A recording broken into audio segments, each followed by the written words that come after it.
¿Qué tal, mis queridos hermanos? Qué placer, qué alegría poder compartir este momento con ustedes en esta jornada en la cual ustedes hoy están allí juntos como líderes de la iglesia para tener una jornada de capacitación sencilla, práctica, que pueda ayudarnos a marcar el camino para la planificación necesaria en la iglesia.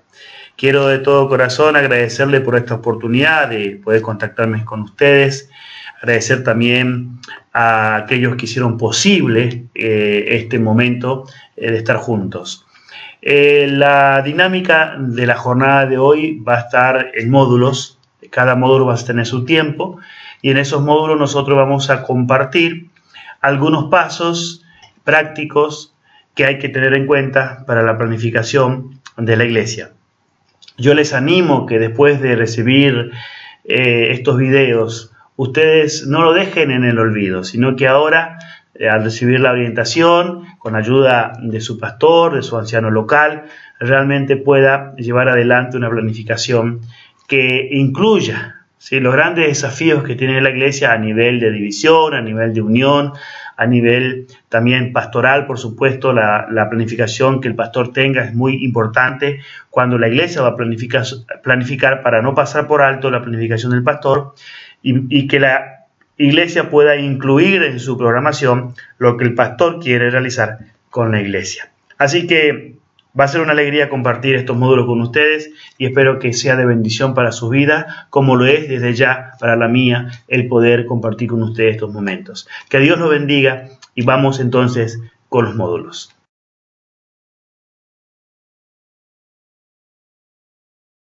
Muy bien, mis queridos hermanos, ya estamos entonces en nuestro primer módulo. Antes de avanzar en lo que es la planificación, vamos a detenernos unos minutos a considerar algunos pensamientos importantes que tienen que ver cuando hablamos de la planificación. Aquí en la palabra de Dios nosotros tenemos en el primer capítulo de Josué algunas orientaciones muy importantes a tener en cuenta. En el versículo 7 del capítulo 1 dice la palabra de Dios lo siguiente: lo único que te pido es que tengas mucho valor y firmeza y que cumplas toda la ley que mi siervo Moisés te dio. Cúmplela al pie de la letra para que te vaya bien en todo lo que hagas. Repite siempre lo que dice el libro de la ley de Dios y medita en él de día y de noche, para que hagas siempre lo que te ordena. Así todo lo que hagas te saldrá bien. Yo soy quien te manda que tengas valor y firmeza, no tengas miedo ni te desanimes, porque yo, tu Señor y Dios, estaré contigo donde quiera que vayas. Por lo tanto, mis queridos hermanos, aquí lo más importante para tener en cuenta es la importancia de no apartarnos de los principios de la palabra de Dios cuando nosotros tenemos que planificar. El mandato de Dios es que nosotros tengamos en cuenta lo que Él ya nos dejó como orientación en su palabra, lo que Él ya nos dejó como principios para hacer un plan. ¿Y por qué? Porque nosotros tenemos que tener cuidado de no caer en usar algunos métodos que no son del Señor, algunos métodos modernos que muchas veces queremos copiar de algún otro lugar. Y lo importante es que nos sometamos a lo que la palabra de Dios dice. Si bien podemos innovar, podemos implementar nuevas estrategias, no debemos apartarnos de los principios fundamentales cuando planificamos, porque el Señor ya nos dejó trazado algunas cosas que nosotros no podemos apartarnos. Allá en el libro de Colosenses, cuando nosotros vamos al libro de Colosenses, la palabra de Dios dice lo siguiente, acá en el capítulo 1, en el versículo 9 en adelante, dice lo siguiente: por esto nosotros desde el día que lo supimos, no hemos dejado de orar por ustedes y de pedir a Dios que los haga conocer plenamente su voluntad y le dé toda clase de sabiduría y entendimiento espiritual. Así podrán portarse como deben hacerlo, lo que son del Señor, haciendo siempre lo que a Él le agrada, dando frutos de toda clase de buenas obras y creciendo en el conocimiento de Dios.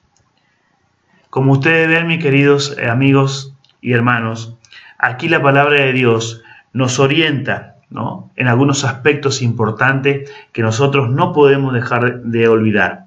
El apóstol Pablo, cuando le escribe a la iglesia de Colosa, él pide a Dios para que la iglesia tenga, dice, ¿sí?, la llenura del conocimiento de la voluntad de Dios. Conocimiento en toda sabiduría e inteligencia espiritual, con el propósito de que la iglesia, al adquirir esta sabiduría, al adquirir esta inteligencia espiritual, pueda entonces sí andar o comportarse como es digno lo que el Señor pide para nosotros. Entonces la iglesia debe andar con dignidad, debe actuar con dignidad, debe tener sabiduría para llevar adelante una planificación con amor, con cariño, pero con firmeza, con estrategia. Así que cada líder debe tener en cuenta estos aspectos cuando va a planificar y cuando va a colaborar en el todo de la iglesia. Vamos a ver ahora algunas citas importantes que también Dios nos dejó a través de lo que nosotros sabemos que es la inspiración del Espíritu para la iglesia en el tiempo final, a través de los escritos de Ellen G. White. Vamos a considerar 4 citas de lo que he escogido, que creo que son importantes que reflexionemos antes de ir a trazar el plan o dar una muestra de lo que sería trazar un plan para la iglesia. Vamos a ir entonces a mirar estas citas que son de carácter importante. Acá tengo un libro y algunos escritos de Ellen G. White, y allí en Testimonios, tomo 3, dice lo siguiente: la planificación de las cosas en el tiempo puede decir mucho en favor de la verdad. Con frecuencia se pierden victorias a causa de las demoras. Habrá crisis en la causa. Una acción rápida y decisiva, llevada a cabo en el momento debido, hará ganar triunfos gloriosos, en tanto que la demora y el descuido producirán grandes fracasos y deshonrarán a Dios. Testimonio, tomo 3, página 498, escrito allí en 1875. También en una revista, la Review and Herald, de diciembre de 1910, ella escribe lo siguiente: el pueblo de Dios debe despertar ahora para llevar a cabo la obra que ha descuidado. Debemos poner en juego todas las energías de la mente en la planificación de esta obra. No debemos economizar ningún esfuerzo para presentar la verdad tal como fue revelada por Jesús, en forma tan sencilla y sin embargo con tanta fuerza que las mentes queden poderosamente impresionadas. Debemos hacer planes para trabajar en una forma que requieran la menor cantidad posible de recursos, porque la obra debe extenderse hasta las regiones más alejadas. Como ustedes ven, estas 2 citas hablan de la importancia de la planificación. Pero vamos a mirar otras 2 más que tienen que ver también con lo que estamos diciendo. En 1895, Elena escribió en la Review and Herald lo siguiente: muchos miembros de iglesia han sido privados de la experiencia que debieran haber tenido porque ha prevalecido el sentimiento que el ministro debe hacer todo el trabajo y llevar todas las cargas, ya sea porque las cargas han sido amontonadas sobre el ministro o porque él se ha impuesto estos deberes que debieran haber sido hechos por los miembros de la iglesia. Los ministros deben tomar a los oficiales y a los miembros de la iglesia bajo su tutela y enseñarles cómo trabajar para el maestro. Así el ministro no tendrá que hacer todos los trabajos él mismo, y a la vez la iglesia recibirá mayor beneficio que si él se pone a hacer el trabajo, impidiendo que los miembros de la iglesia hagan la parte que el Señor les designó. Esta cita, mis queridos hermanos, tiene apoyo con muchas otras citas de la misma naturaleza. Yo quiero resaltar aquí que justamente cuando hablamos de la planificación, cuando hablamos de elaborar lo que va a hacer la iglesia durante el año, es vital, en primer lugar, que nosotros los pastores entendamos que no podemos hacer el trabajo solos, pero que también tenemos que preocuparnos para que nuestra lideranza y a través de nuestra lideranza toda la iglesia esté involucrada en la misión. Por supuesto, el pastor también va a hacer su misión, pero no puede hacer lo que le toca a la hermandad, lo que le toca a la lideranza. Y la lideranza debe tener en cuenta esto cuando va a hacer su plan. Cómo vamos a involucrar a los hermanos que no están cumpliendo una función, vamos a decir, de liderazgo, pero que pueden ministrar en algunos de los ministerios que tiene la iglesia. Así que tenemos que, como pastores, sacarnos esa carga que muchas veces nosotros nos imponemos porque quizás no nos atrevemos a desafiar a la iglesia. Pero por el otro lado, la iglesia también debe sacar esa carga al pastor y realmente tener autogestión de las cosas que va a hacer. Por supuesto, no va a olvidar las orientaciones que el pastor va a dar a la iglesia, pero la iglesia tiene que aprender a autogestionarse para que así el pastor tenga tiempo para hacer realmente la misión que Dios le ha encomendado. Así que esta cita es vital. Hay muchas otras de la misma naturaleza que podemos hablar sobre eso, pero yo creo que esta es la que nosotros vamos a usar para tener en cuenta como marco referencial de lo que es la planificación. Ese equilibrio entre la labor pastoral, pero también la labor de la iglesia, y juntos, ¿sí? Entre el pastor y la iglesia debe haber un ministerio mezclado, para que, entrelazado, integrado, para que la acción sea una sola y lleve a la iglesia hacia la acción de trabajar en armonía, todos juntos. Vamos a considerar otra cita más del Espíritu de Profecía que son relevantes para este momento. En el Comentario Bíblico Adventista, en el tomo 3, en la página 1155, dice lo siguiente hablando de la naturaleza del liderazgo de Nehemías. Ella dice así: se necesitan hoy hombres como Nehemías en la iglesia. No solo hombres que puedan orar y predicar, sino hombres cuyas oraciones y cuyos sermones estén sostenidos con propósitos firmes y decididos. La conducta seguida por este patriota hebreo para la realización de sus planes debiera ser adoptada por ministros y dirigentes. Cuando han trazado sus planes, debieran presentarlos a la iglesia en tal forma que ganen su interés y cooperación, que la gente entienda los planes y participe en la obra y entonces tendrá un interés personal en su prosperidad. Fíjense qué detalle importante, mis queridos hermanos. Aquí la sierva de Dios resalta algo muy importante del liderazgo de Nehemías. Él logró la cooperación de sus amigos, la cooperación de sus paisanos, la cooperación de sus congregados. Qué vital es que después que la iglesia haya hecho el plan, dice, ahora es la tarea de involucrar y presentarla a toda la iglesia para que la iglesia sepa lo que va a lograr en ese año, los desafíos que van a alcanzar en ese año, y entonces participen. Hay que pedir la cooperación de la iglesia, hay que desafiar a la iglesia a que se involucre en lo que la junta directiva ha planificado. Cuando llevamos después a la junta administrativa, a la asamblea de la iglesia, muchas cosas pueden ser agregadas y muchas cosas pueden ser quitadas, por supuesto. Pero miren qué importante es que nosotros cuando planificamos no podemos dejar de lado a la Asamblea General de la Iglesia, porque nuestro trabajo es integrar a todos. En el capítulo 6 del libro de los Hechos hay otro detalle muy importante que tenemos que destacar.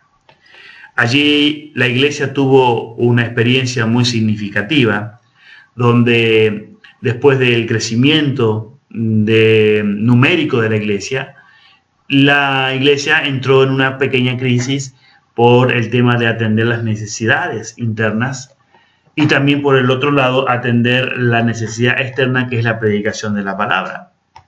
Y los apóstoles entonces llegaron a una conclusión fundamental. Ellos allí, en el capítulo 6, versículo 1 en adelante, especialmente en el versículo 2, dice lo siguiente: entonces los 12 convocaron a la multitud de los discípulos y dijeron: no es justo que nosotros dejemos la palabra de Dios para servir a las mesas. Miren cuál es la función importante que tiene el pastor, que tienen los ministros de Dios. Dedicarse a que la palabra de Dios siga creciendo. El pastor tiene que tener tiempo para plantar iglesias, para hacer crecer su distrito. Y para eso necesita tener una iglesia que se autogestione. Por supuesto, el pastor va a orientar a la iglesia para esa autogestión, pero él debe tener tiempo para seguir expandiendo el evangelio. Lo va a hacer con la iglesia, por supuesto, pero la iglesia también allí va a tener que tener un rol en su lugar, en su ciudad donde está. Por eso él dice aquí: buscad, pues, hermanos, de entre vosotros a 7 varones, ¿sí?, de buen testimonio, llenos del Espíritu Santo y de sabiduría, a quien encarguemos de este trabajo. Y miren lo que dice: y nosotros persistiremos en la oración y en el ministerio de la palabra. Era bien claro para los discípulos cuál era su misión. Era bien claro para los apóstoles a qué Dios los había llamado. Y por el otro lado, miren lo que dice el versículo 5. Agradó, dice, la propuesta a toda la multitud. Aquí está la iglesia. La iglesia tiene que aceptar esto. La iglesia tiene que entender que hay una necesidad de cuidar internamente a la iglesia a través de los ministerios que la iglesia tiene en su liderazgo. Entonces acá hay un punto equilibrado. Si bien el pastor va a seguir atendiendo a las iglesias que están bajo su jurisdicción, él no puede, por el otro lado, ser molestado, por así decirlo, ser retenido, ser estorbado con algunas cosas que no son vitales y que la iglesia lo puede atender. Por eso que es importante que la iglesia aprenda a ir resolviendo situaciones. Y cuando las cosas necesitan ser aconsejadas, pues bien, vamos a recurrir al pastor distrital para que nos oriente sobre cómo hacer algunas cosas o cómo resolver algunos conflictos. La orientación es que debemos tener siempre la valentía de ir a la palabra, de ir a los escritos que tenemos sagrados, los escritos orientativos, ¿no?, para prosperar en nuestra vida y prosperar en la iglesia. Antes de consultar con el pastor, consultemos con la palabra, consultemos con los escritos, para que veamos si Dios nos da una respuesta y de esa manera no quitar el tiempo al ministro, para que el ministro tenga siempre tiempo para seguir plantando el evangelio en diferentes lugares. Ya sea que en la ciudad haya una iglesia, pues bien, plantaremos una iglesia en algún barrio más donde no esté la presencia del evangelio. Es vital que la iglesia entienda esto. Vamos a ir ahora, dentro de este primer módulo, a tener en cuenta algunas cosas importantes que nosotros tenemos que considerar cuando vamos ahora, sí, a entrar a la planificación. Antes de empezar a planificar, antes de mirar algunos detalles, vamos primero a buscar lo que nos orienta el manual de iglesia en relación a la función que tiene la junta directiva de la iglesia. En la página 125 de este libro dice que su principal preocupación, o sea, de la junta directiva, es tener un plan activo de discipulado que incluya tanto la alimentación espiritual de la iglesia como la planificación y el fomento del evangelismo. Y entre las responsabilidades que tiene la junta directiva de la iglesia, en la misma página, en la página 125, dice lo siguiente. Primero, un plan activo de discipulado. El evangelismo en todos sus aspectos, la alimentación espiritual y la capacitación de los miembros, la preservación de la pureza doctrinal, la defensa de las normas cristianas, la recomendación de cambios en la feligresía, la supervisión de las finanzas de la iglesia, la protección y el cuidado de las propiedades de la iglesia, la coordinación de los departamentos de la iglesia. Miren qué importante son todos estos aspectos a tener en cuenta cuando nosotros vamos a planificar. No podemos dejar de tener en cuenta lo que ya tenemos aquí y que es el deber que ustedes tienen como líderes de llevar a cabo en cada año donde se hace el plan. Estas son orientaciones generales, son responsabilidades que la Junta tiene. Muy bien, dicho esto, entonces vamos a entrar ahora al segundo módulo, donde ya vamos a comenzar a considerar algunos pasos para la planificación.